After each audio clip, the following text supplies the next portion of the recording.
Subscribe now and press the bell icon. Never miss an update. जी बेटा, चलो question discuss करते हैं फिर, है ना।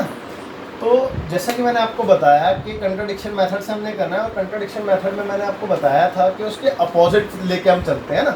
तो चलिए, मेरे को इरेशनल प्रूफ करना है तो मैं इसको रैशनल मान लेता हूँ। मैंने माना कि √2 क्या है, एक रैशनल नंबर है, कि let √2 be a irrational number. और अगर ये एक रैशनल नंबर है तो इसको मैं P/Q की फॉर्म में लिख सकता हूँ, क्योंकि हम जानते हैं कि रैशनल नंबर को हम P/Q की फॉर्म में लिखते हैं। Q यहाँ पे 0 नहीं होता है, और P और Q क्या होते हैं बेटा, यहाँ पे इंटीजर्स होते हैं। क्लियर है। चलिए आगे देखते हैं। अब एक बात बताइए कि P और Q अगर कोई इंटीजर्स हैं तो ये पॉसिबल है कि इनके बीच में कोई कॉमन फैक्टर हो सकता है ना पॉसिबल। जैसे कि फॉर एग्जांपल देखिए, जैसे कि मान लेते हैं कि 25/15 है, लेट्स से, है ना। तो ये मैंने क्या माना कि P और Q है, ठीक है। अब एक बात है, इनके बीच में कॉमन फैक्टर आप देख पा रहे हैं, 5 से ये भी कैंसिल हो जाता है 5 बारी में, और 5 से 3 बारी में कैंसिल हो जाता है। इसका मतलब क्या देखा आपने कि इसके बीच में कॉमन फैक्टर था 5, है ना। तो यहाँ पे भी हो सकता है कि पॉसिबल हो कि कॉमन फैक्टर होगा, है ना।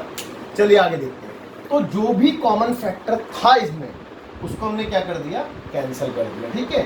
Late P and Q have some common factor, so by cancelling them we will get A/B। यानी कि जब हमने इसको कैंसिल किया तो हमारे पास क्या आया बेटा, 5/3 आया, है ना। अब ये 5/3 P/Q के इक्वल तो नहीं है ना, वो P/Q की वैल्यू तो 25/15 थी। तो इसको हमने मान लिया कि ये मेरे को A/B मिला है। क्लियर है बेटा, यहाँ तक मैंने ये मान लिया कि ये मेरे को A/B मिला है। तो मैंने यहाँ पे वही बात लिखी है, so by cancelling them we will get A/B। तो मुझे क्या मिला बेटा, A/B मिला। तो इट मीन्स जो √2 था, अब वो क्या बन गया, A/B के इक्वल हो गया। अब मैंने यहाँ पे क्रॉस मल्टीप्लाई किया, आप सब देख सकते हैं, ठीक है। √2 b = A, ठीक है। Now squaring both side, squaring करी तो √2 का स्क्वायर 2, b का b स्क्वायर, a का a स्क्वायर। क्लियर है यहाँ तक। अब b स्क्वायर की वैल्यू निकाली, this implies that b square is equal to a square by 2। Clear है यहाँ तक। अच्छा, अब यहाँ पे हम क्या देख पा रहे हैं कि a स्क्वायर से 2 प्रॉपरली डिवाइड हो रहा है, यानी कि 2 डिवाइड्स a स्क्वायर। और हमने लास्ट क्लास में आपको एक थ्योरम बताई थी, उस थ्योरम में हमने ये बताया था कि अगर कोई भी नंबर, ठीक है, मैंने आपको बताया था कि अगर p जो है डिवाइड करता है a स्क्वायर को, तो p जो है वो a को भी डिवाइड करेगा, यही बताया था ना। तो ये थ्योरम से, बाय थ्योरम हम ये कह सकते हैं कि 2 जो है वो a को भी डिवाइड करेगा अगर वो a स्क्वायर को डिवाइड कर रहा है तो। क्लियर है बेटा, यहाँ तक आपको कोई डाउट नहीं होना चाहिए। अब आगे देखते हैं। मैंने यहाँ पे दिखा दिया कि 2 डिवाइड्स a। क्लियर है। अब आगे देखें तो एक बात आओ, अगर जब a से 2 डिवाइड हो रहा है ना, 2 डिवाइड्स a, तो इट मीन्स इसको डिवाइड करे कुछ ना कुछ तो मिल रहा होगा। उसको मैंने मान लिया c, लेट्स से कि c मिल रहा है मेरे को, जब मैंने a को 2 से डिवाइड किया, ठीक है। तो उसको मैंने c मान लिया। अब मैंने क्रॉस मल्टीप्लाई करी अगेन, तो a is equal to 2c। Clear है। Now squaring both side, so a square is equal to 2 का 4, c का c स्क्वायर, 4c स्क्वायर। यहाँ तक भी कोई डाउट नहीं होगा। चलिए आगे देखते हैं। अब मैंने क्या किया कि put the value of a square, यानी कि a स्क्वायर की वैल्यू को पुट किया इक्वेशन नंबर 1 में, दैट इज दिस। तो 2b square as it is आप देख पा रहे हैं, और इस a स्क्वायर की जगह यहाँ से मैंने डाल दिया 4c स्क्वायर। क्लियर है। अब 2 से 4 से 2 जो है, 2 से 4 जो है वो कैंसिल हो जाएगा 2 टाइम्स में, ठीक है। तो यहाँ पे क्या आ गया आपके पास, b square is equal to 2c square. That means b square by 2 is equal to c square. अच्छा, आपने कि जो b स्क्वायर है वो 2 से डिवाइड हो रहा है, यानी कि 2 डिवाइड्स b स्क्वायर। अगर 2 b स्क्वायर को डिवाइड कर रहा है तो इट मीन्स b को भी डिवाइड कर रहा होगा बाय थ्योरम, है ना। तो अब एक बात देखिए आप, मैंने यहाँ पे लिखा था, मैंने ऊपर क्या लिखा था कि P एंड Q के बीच में कुछ कॉमन फैक्टर थे और मैंने उसको कैंसिल कर दिया था। जब मैंने उसको कैंसिल करा था तो वो A/B बन गया था, और वो A/B अब क्या था बेटा, को-प्राइम था। को-प्राइम का मतलब क्या है कि अब उनके बीच में कोई भी कॉमन फैक्टर नहीं था। लेकिन आपने यहाँ पे क्या दिखा दिया कि 2 इसका भी फैक्टर है और 2 b का भी फैक्टर है। चेक कर लो आप, ठीक है, चेक कर लो एक बार। 2 जो है वो a का भी फैक्टर है और 2 जो है वो b का भी फैक्टर है। इट मीन्स मैं ये कहना चाह रहा हूँ कि मैंने ये प्रूफ कर दिया है यहाँ पे कि 2 एक कॉमन फैक्टर है ए और बी दोनों का, बट मैंने ऊपर क्या माना था कि इसके बीच में कोई कॉमन फैक्टर ही नहीं है क्योंकि ये कोप्राइम है। तो इसका मतलब ये हुआ कि जो हमने लेट किया था वो गलत लेट कर लिया है, और अगर वो गलत लेट कर लिया है तो इट मीन्स वो क्या है, एक इरेशनल नंबर है ना। चलिए आगे देखते हैं इसी चीज़ को थोड़ा सा और। हाँ, तो मैंने यहाँ पे लिखा कि 2 डिवाइड कर रहा है दोनों का, ए और बी दोनों को, है ना, यहाँ पे और यहाँ पे मैंने बताया आपको, ठीक है।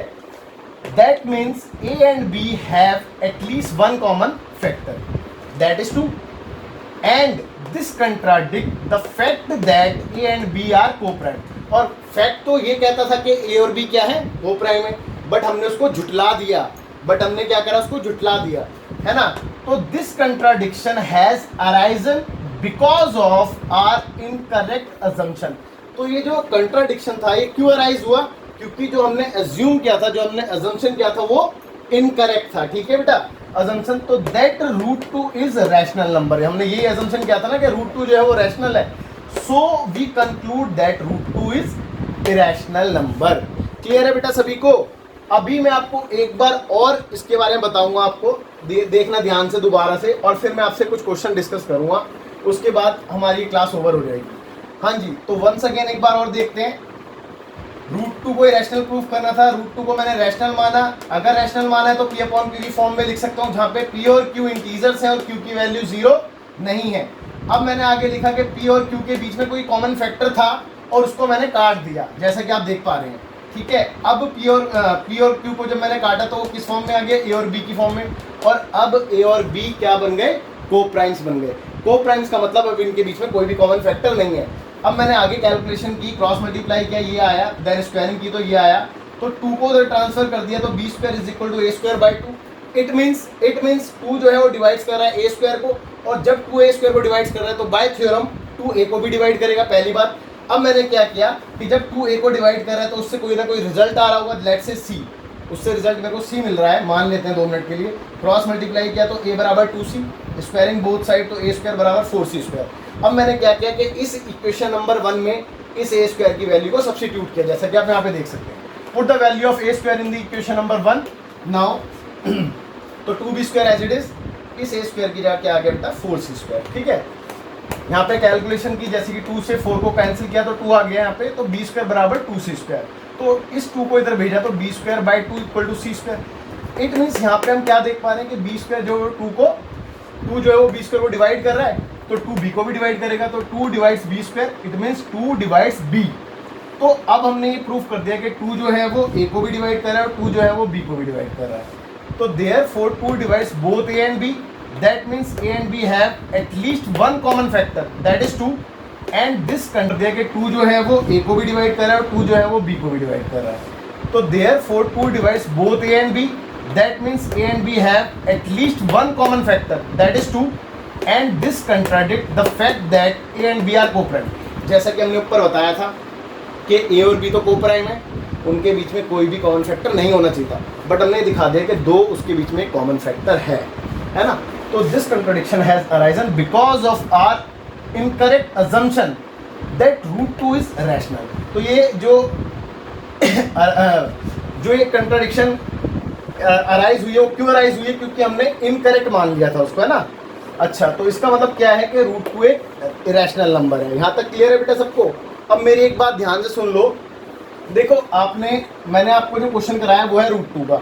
अब आप इस मेथड से सारे क्वेश्चंस कर सकते हो जितने भी नंबर इरेशनल होते हैं, जैसे कि for example √3, √5, √7, √11, √13, √17 and so on, ठीक है। सारे बिल्कुल सिमिलर प्रोसेस से फॉलो होंगे।